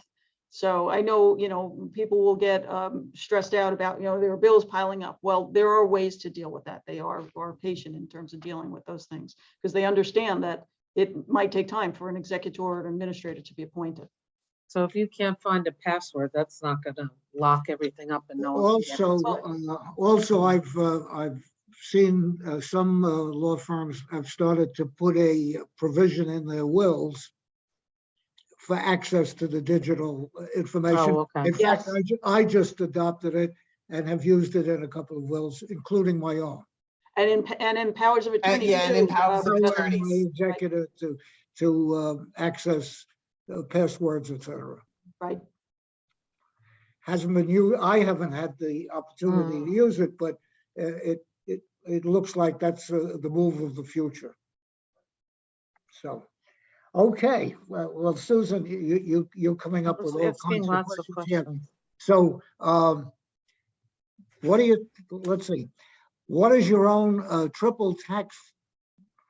What if you own triple tax-free bonds? Should you hold on to them until the bond is called? Okay. Mark or Steve want Well, I would be, I'm sorry, go ahead, Steve. I would be under the opinion that if you own a bond currently and it's not in default, that you would hold it to maturity if you could. As interest rates rise and the Fed is raising rates, this would cause bond prices to go down. So if you had to bring a bond that you owned, say 2 or 3 years ago, to the market today, you probably would get less than par or less than the face value of the bond. So therefore, it would be, if you're of the ability to hold the bond to maturity, I think that's probably best. Not knowing the specific details of the issue, in general, I would say that. The fact that it's triple tax free is a very positive attribute. I would suspect that it's a fairly low rate at this point. So, I would hope that it's not too long a term a bond, but in general, I would recommend holding it. If it's a very long-term bond at a very low rate, you might have to consider a different strategy. What would you consider a low rate? Well, I've seen in the past years, 1%, 1.5%. No, this is the higher rate. So what happens if it's a higher rate? Then you hold it. Talking No, then you about- absolutely hold it. Okay, yeah, 6 or 7, yeah. Oh, if it's 6 or 7 and you're gonna hold that Okay. like this. to? Here's a related question. Can we find good deals with a plunging stock market? Yes, I wanna know, absolutely. really? absolutely.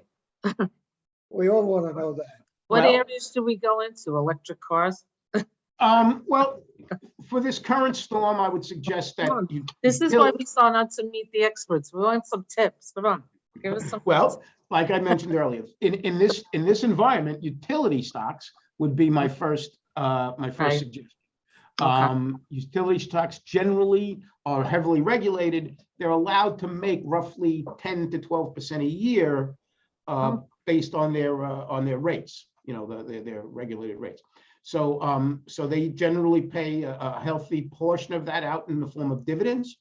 And right now that, with the 10-year rate at just about 3%, any stock that's yielding, 3 or 4% would be attractive because it has the ability to also appreciate. Obviously the energy stocks, Exxon, Chevron, those type of stocks right now are doing well. If the embargoes last for years, into the future, they would probably do very well. When gas prices are high, the oil companies are doing very well. So those are the two areas right now. I mentioned earlier, you can find a preferred stock that's paying 5.5% right now at par. Those type of things are very powerful for planning, so that you know what your level of income is going to be over the next 5 or 6 years. Rates could go higher. You could be stuck in a bond that's paying 5%, and rates could go up to 7% in the future. But that's the risk. But currently, anything over 5% is probably attractive in my view. But you kept on saying that, the market is very volatile, right? Right now. it's So is it safer then to go into real estate? in my opinion, real estate's going to become very volatile as well, because Mm, as mortgage rates rise, right. some of these high prices, even in maybe the luxury markets, I don't know really about the luxury markets, but in general, as mortgage rates are almost double what they were not too long ago, I would expect real estate to slow down a little bit, at least in Long Island, New York, and what I know about. So I think prices are very high. So I think that real estate's going to become volatile as well. Well, one of the things I just thought of about the question earlier regarding the tax advantage of investing in real estate could be that the income, if you're gaining rents, can be very much sheltered by costs and depreciation on the properties. That's And true. the whole thing is, do you want to be a landlord?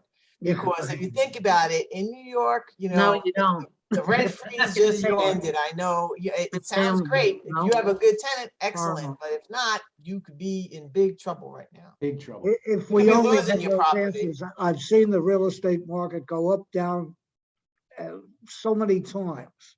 Right.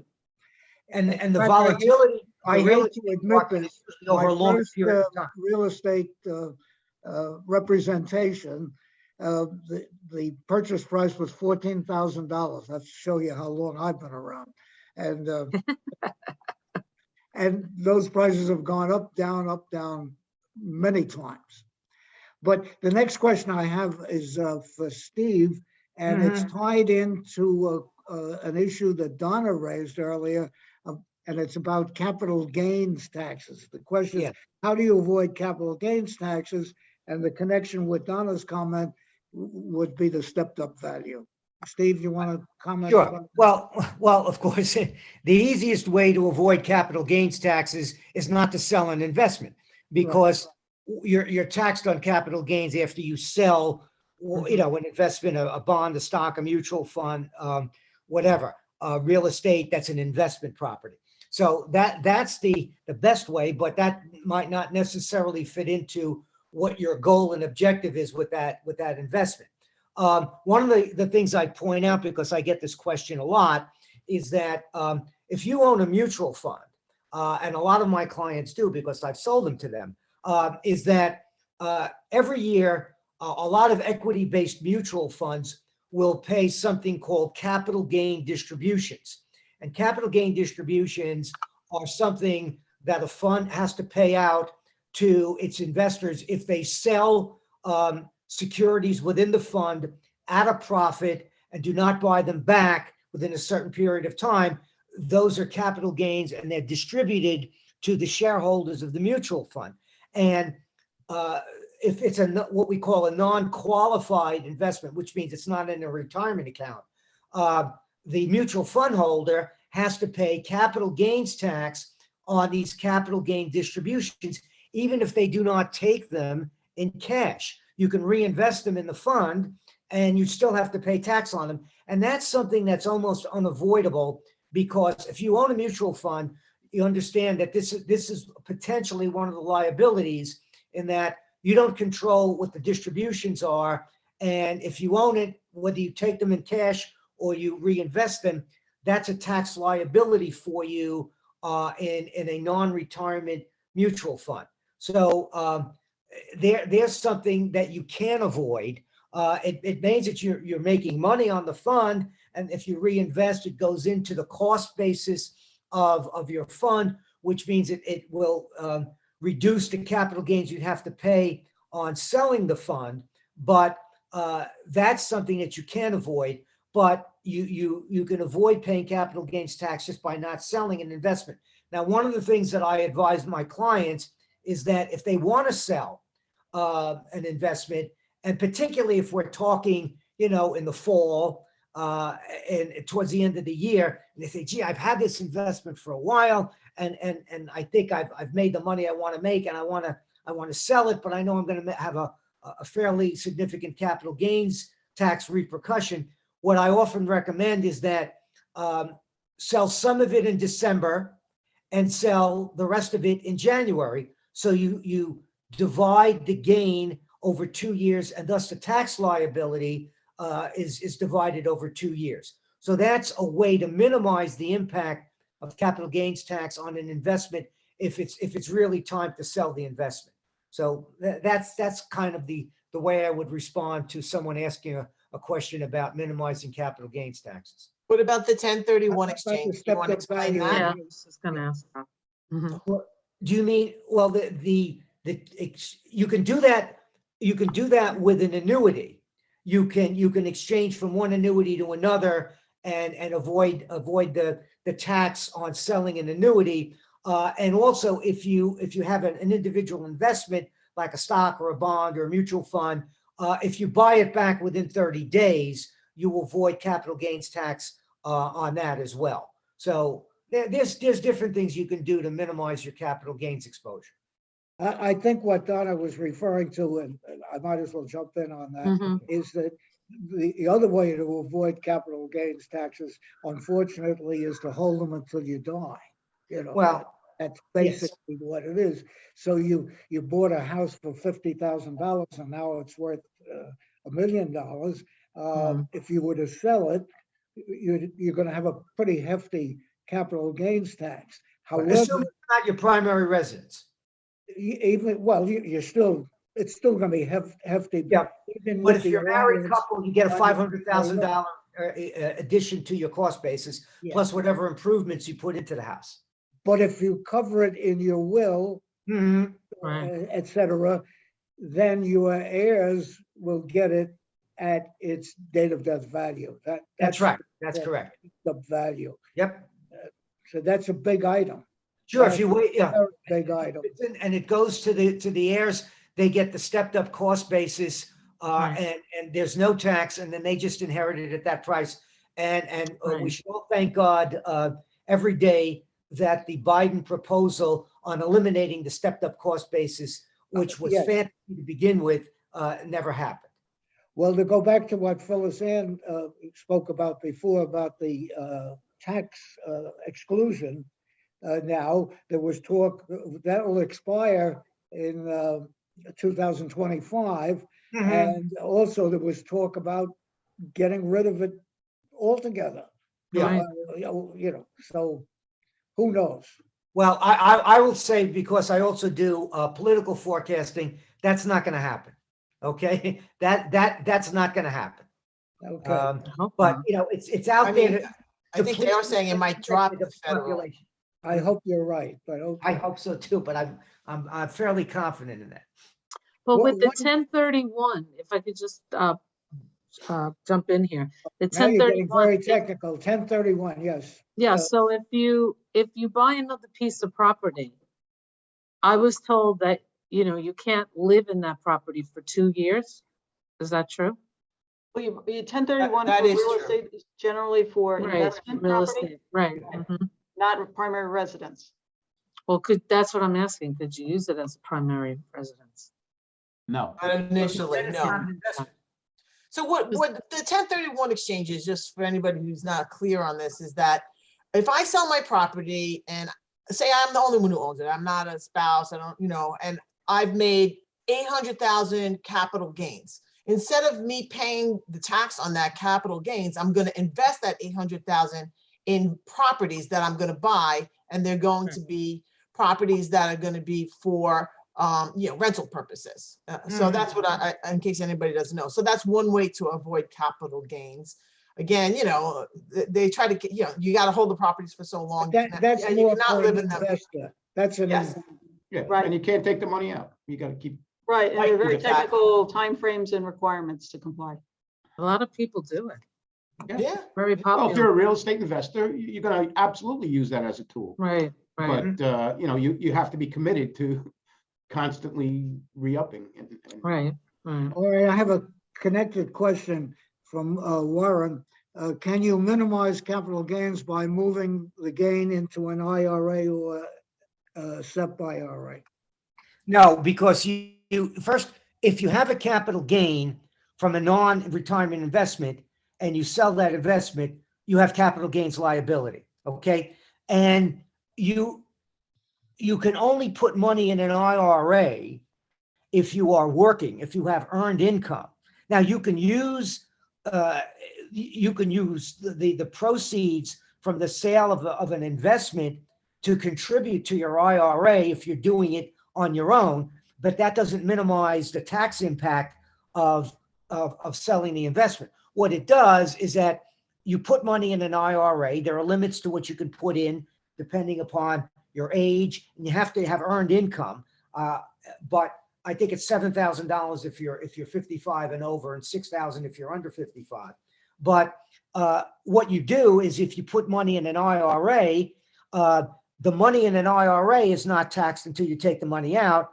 And if you are eligible to do a deductible IRA, which depends both on your income and whether or not you're covered by a retirement plan in your employment, you can reduce your income, particularly if it's a deductible IRA, because that's right off the top of your income if you contribute to an IRA.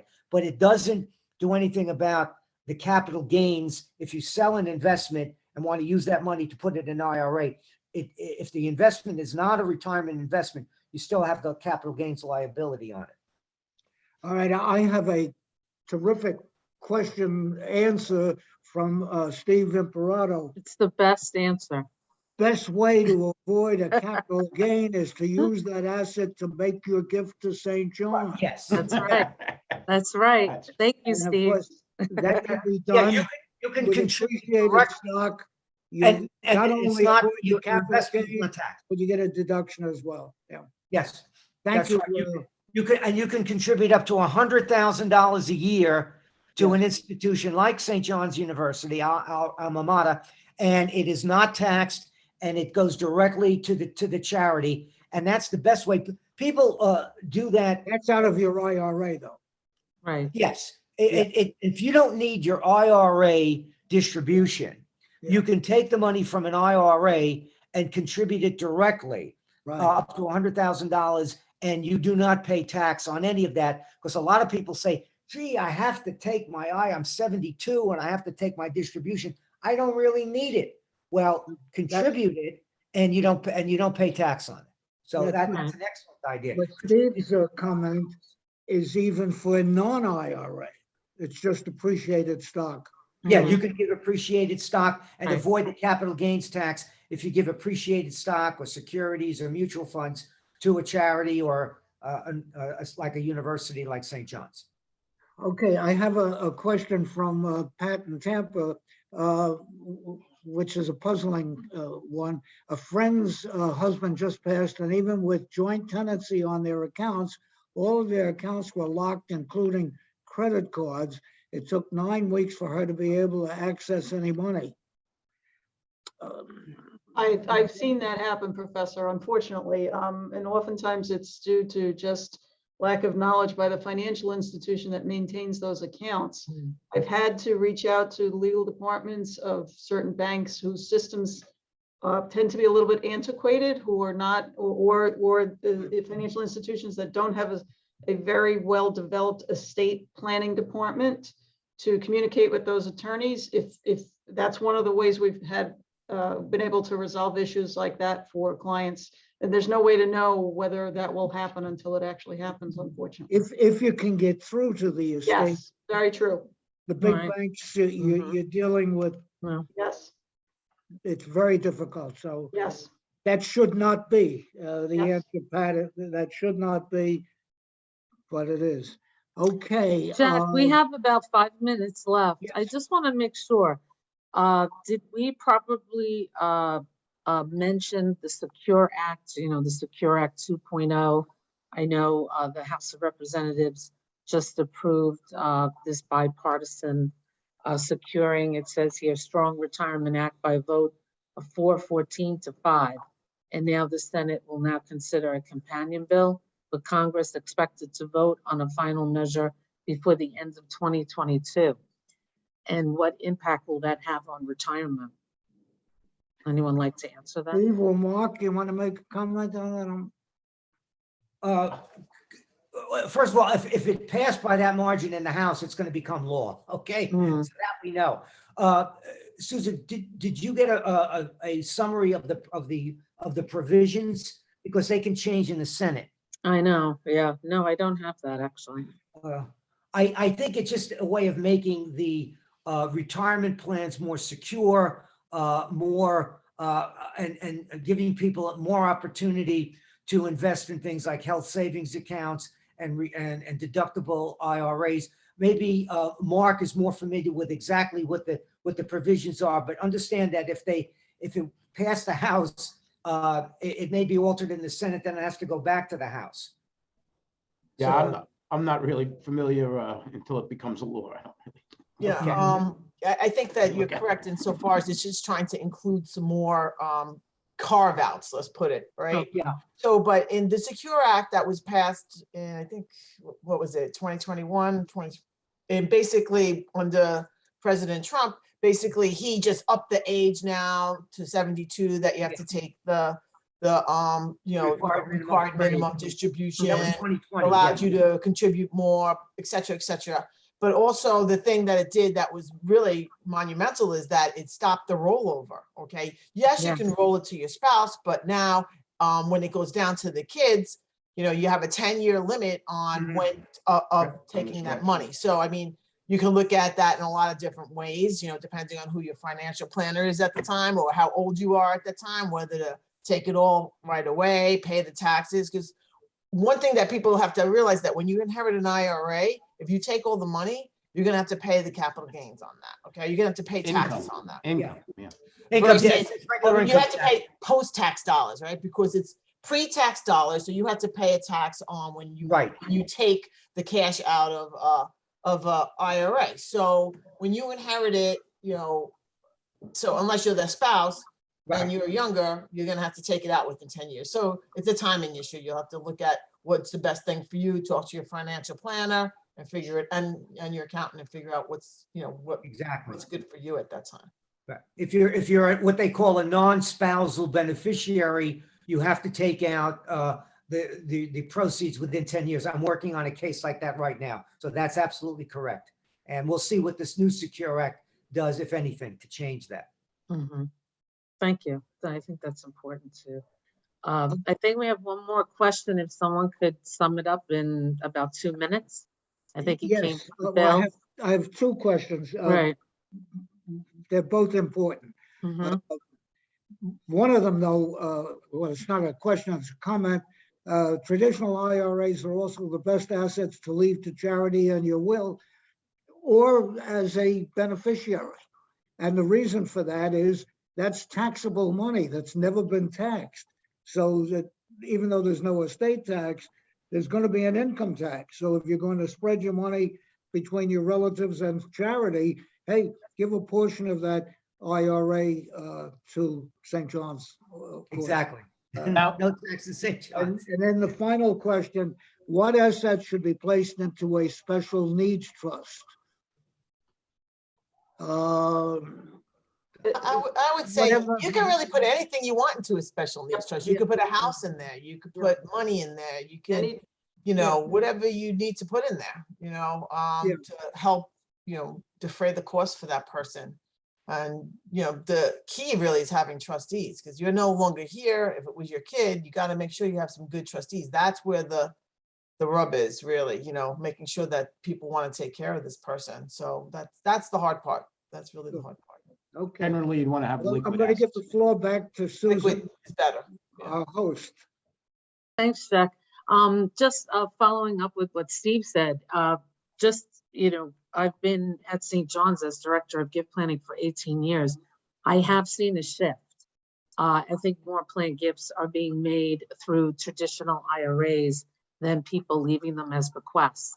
And I don't know if Phyllis Ann and Donna feel this way, but I have spoken to trust and estate attorneys, And they are, advising their clients, if they're going to leave to charity, to more likely leave to charity through IRAs than through wills. I don't know if you feel the same way, but that's what has been told to me. And I guess maybe that's why we see that shift. And obviously it is it's a lot easier, and it's a lot easier on the charity because we have to follow up with the trusted estate attorneys, and there could be issues on these estates, and we could be following up for 3 years. With the IRA, it's outside, of the will, and so the financial institution just has us fill out paperwork, and within 2 weeks we could receive the donation, and it could be put to good use of what the person who is deceased, their good intentions.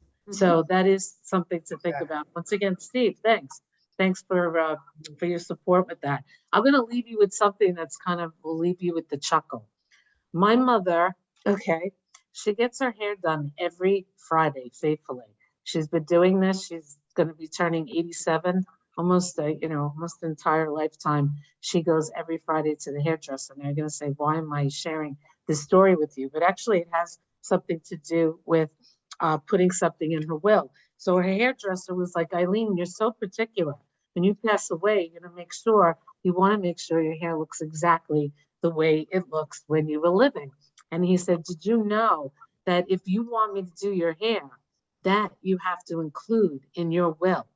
So Phyllis, Ann, Donna, and Joe, is this true? Do I have to make sure that we put my mother's hairdresser in the will to make sure that he will be doing her hair? Even though he's 81 years old, she's been going to the same hairdresser for 60 years. I got Phyllis to laugh.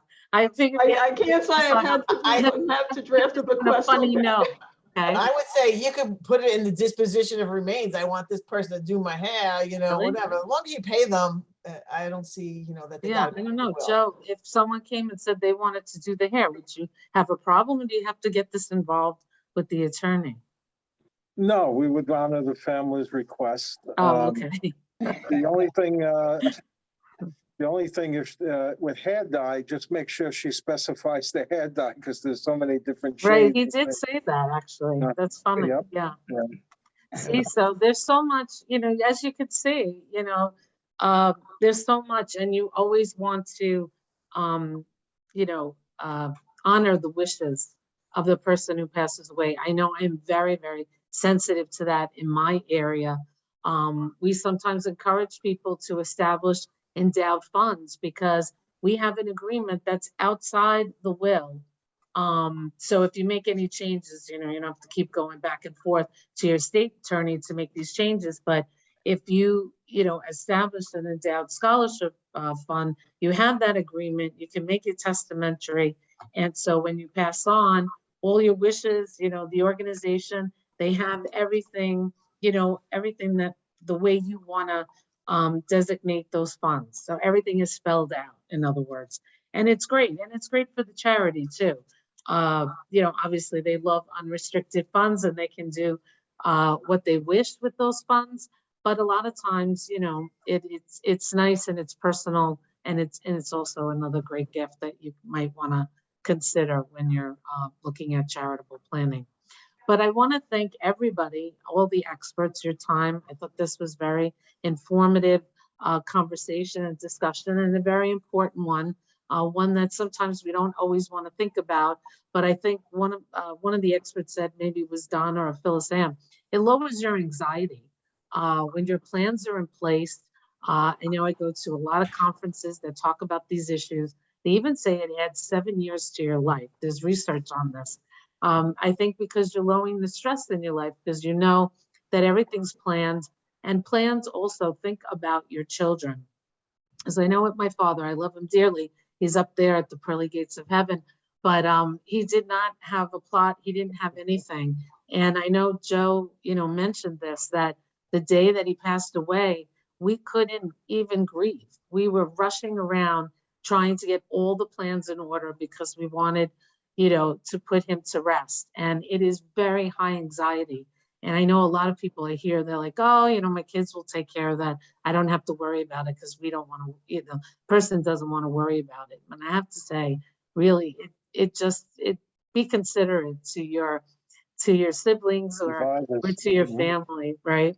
Right. It's really important. So I thank you for sharing all of this. Thank you, Professor John Clarke, for always being there as moderator. We really appreciate your time. And everybody today, just joining us, we really appreciate it. If you have any additional questions, again, we will share the information of our experts. You could certainly contact them directly or send us the question and we can forward it to them. So I hope, please give us your feedback. Let us know other topics that you're interested in. Our power hours are once a month. We always do it on Tuesday. Normally don't do it in the morning, but over the summer we will be having our power hours at 10 o'clock in the morning. So I hope you continue to join us and have just a wonderful day. It's beautiful, sunny, not like Charlotte. It's not 80 degrees, but it's certainly a nice day. So thank you again. Thank you, Susan. Thank Bye-bye. you, Susan. Thank Thank you. you for having us. Thank you, Susan. Thanks so much. Thank you. Thank you for organizing it. Thank you. Thank you. Yeah, Thanks thank for you, your everybody. time. Have a nice day. Thank you, everyone.